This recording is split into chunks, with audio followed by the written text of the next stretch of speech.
Assalamualaikum warahmatullahi wabarakatuh. Perkenalkan, saya Naimatul Rizkia dengan SK 118037 dari Program Studi Sarjana Keperawatan semester 6B dari Sekolah Tinggi Ilmu Kesehatan Kendal.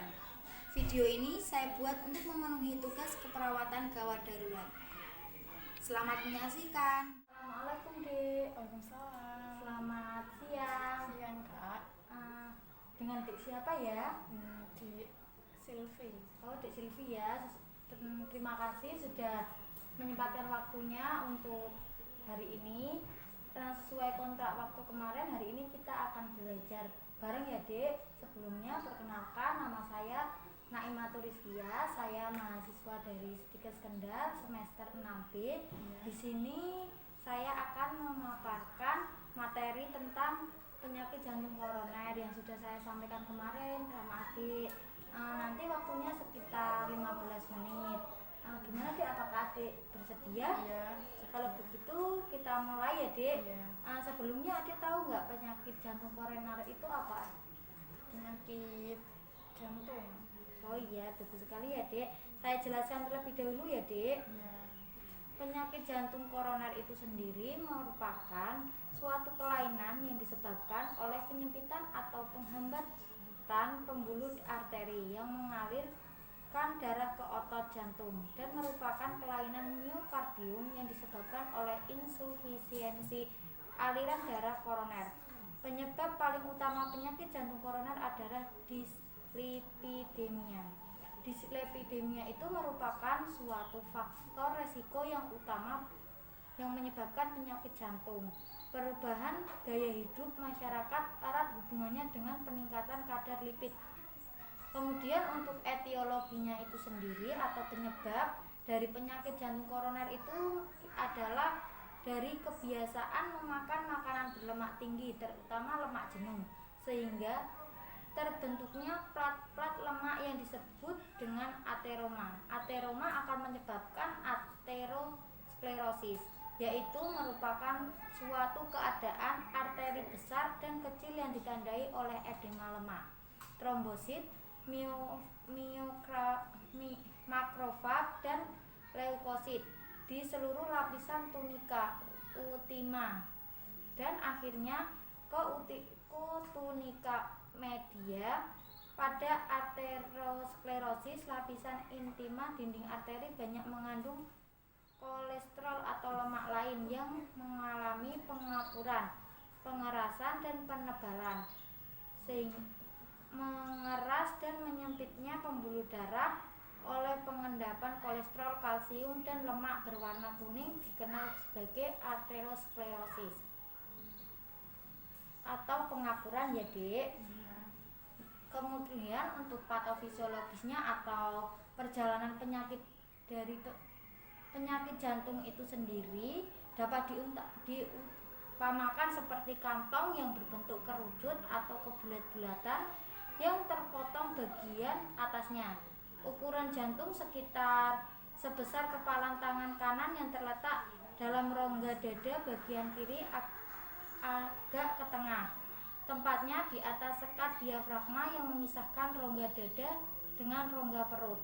Jadi sebesar kepalan tangan kita sendiri ya, Dek, di sini ya. Kemudian untuk fungsi dari jantung itu sendiri itu digunakan untuk memompa darah ke seluruh tubuh agar dapat menjalankan fungsinya dengan baik. Asupan darah yang kaya oksigen harus terpenuhi. Darah yang mengandung oksigen biasanya mengalir melalui pembuluh darah arteri. Penyakit jantung koroner berawal dari penimbunan lemak pada pembuluh darah arteri yang menyuplai darah ke jantung. Akibatnya dari proses ini pembuluh darah arteri menyempit dan mengeras, sehingga jantung kekurangan pasokan darah yang kaya oksigen. Akibatnya fungsi jantung menjadi terganggu dan harus bekerja sangat keras.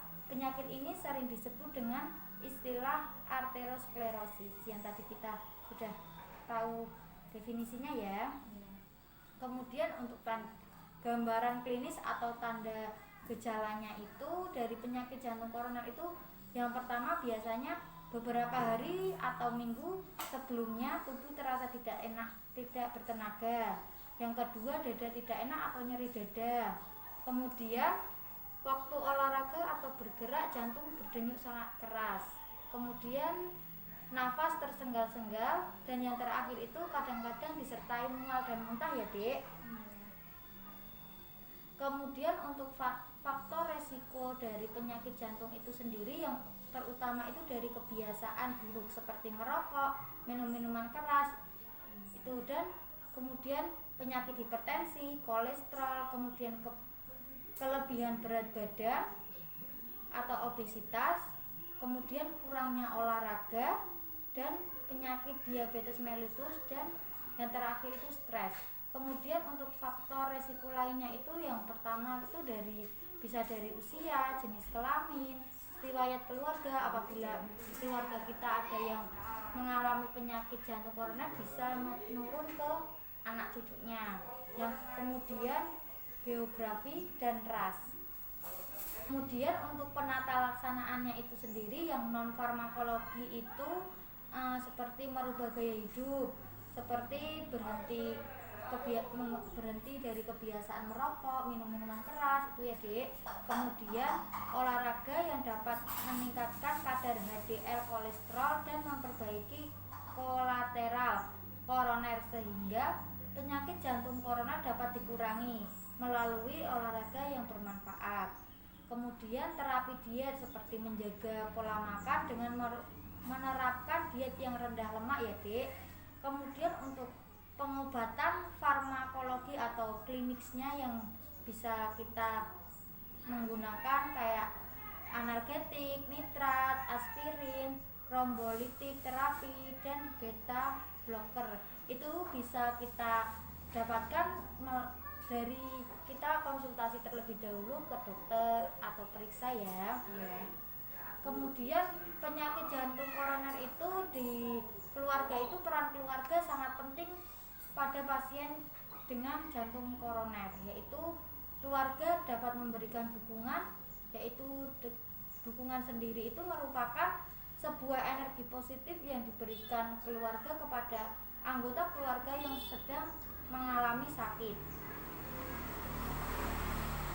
Dukungan yang diberikan itu seperti dukungan emosional, dukungan instrumental, dukungan informasional, dan dukungan penghargaan yang dapat meningkatkan aspek emosional dalam kehidupan seseorang.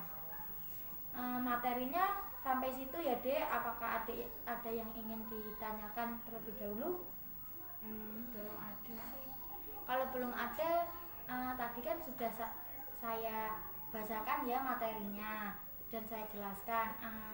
Untuk pengobatan atau penata laksanaan non farmakologis itu apa yang adik bisa lakukan? Mengurangi kebiasaan buruk seperti berhenti merokok, berhenti minum minuman keras. Oh iya, bagus sekali ya Dek jawabannya. Mungkin adik bisa di-share ya ilmunya ke keluarga, teman-temannya atau tetangganya ya Dek. Mungkin karena waktunya sudah siang dan adik ada acara lain, saya cukupkan ya untuk belajar barengnya hari ini.